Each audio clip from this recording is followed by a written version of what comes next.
Fáilte, welcome to a week in the life of a Gaelic writer.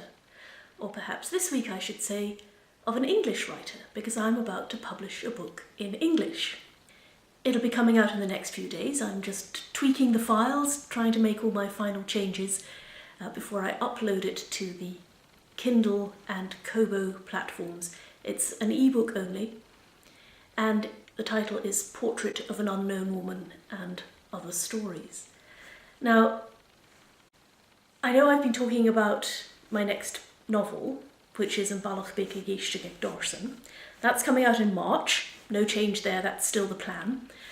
But I thought that I would take the opportunity to revisit some of my older stories. So the earliest one in this collection, Portrait of an Unknown Woman, was first published in 2006, and it also formed part of my first collection of short stories, which was in 2009, and I've now translated it into English.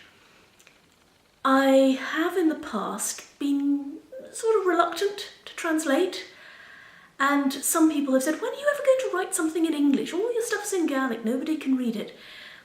To which my answer is always, why should I translate? Don't expect me to translate. It's not your right to access what I've written in Gaelic.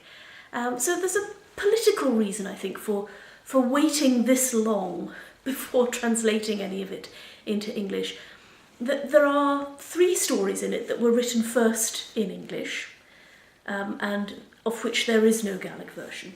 One of those has already been published elsewhere, and the other 2 are brand new, and all the other stories have appeared somewhere in Gaelic in various, either in my own collection or in anthologies and periodicals, but I've translated them now into English for the first time. So it's just a small collection. It's 8 stories, so it's about somewhere between 18 and 20,000 words, a novella-length type book comprising 8 short stories. And I feel that enough time has elapsed since the publication of any of these for there to have been a period of Gaelic exclusivity, if that's the right phrase. But having said that, I don't want my English readers, assuming that there will be lots of English readers who are interested in my book, I hope there will be, of course, I don't want them to think that they're just getting some old thing het up again. Because what's been quite interesting about translating them is that on the first attempt, you're really just trying to put the text into the target language. So the story was written originally in Gaelic. I may not have looked at it in close detail since the last time it was published, and I looked at the proofs, which might have been up to 12 years ago in the case of that oldest story. So the first attempt at translation is just crunching through the text. And then you go back through and you try to make it feel less translated, and as you go along you realise, or at least I have realised, and I've given myself a fair amount of latitude here, that you can change things and you can take some liberties and you can customise it, and the English story begins to acquire a life of its own. The more you work on it in the translation, the further from the original it becomes. So I feel as if all these stories have...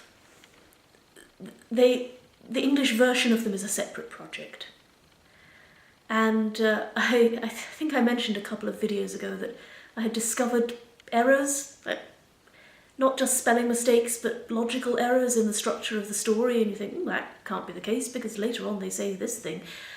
It's strange, it's amazing what gets past you when gets past an author and an editor and a proofreader. And of course, when you read things, you pick up on stuff like this all the time. You think, how did that get into print? Well, I know, because mistakes happen. So anyway, that's the plan for Portrait of an Unknown Woman. It will be appearing on the Kobo and Kindle sites I think in the next few days. I'm doing this with some trepidation because there have been a few English things that I've published before, but not many, and this is a brand new departure in that sense. Of course, the fear is that somebody will read it and say, oh, this is rotten. How did this woman manage to be a Gaelic writer all this time? Look at her English stuff, it's terrible. I really hope that won't be the reaction, but you never know. But you've just got to feel the fear and do it anyway. If you've written the stuff, if you've translated it and you've worked on it and you've honed it and you've pored over the proofs and you're trying to get it perfect, then you owe it to yourself to put it out there and just see what happens, see how people react. So that's the plan for the next couple of days. Next week I will have much more Gaelic news because I will be doing something quite exciting next week that I will tell you about when I make the next video. Ach, sinné, womsa, agus go sa féich mé ríisiú, am dochas go bí fír jo jaach going active.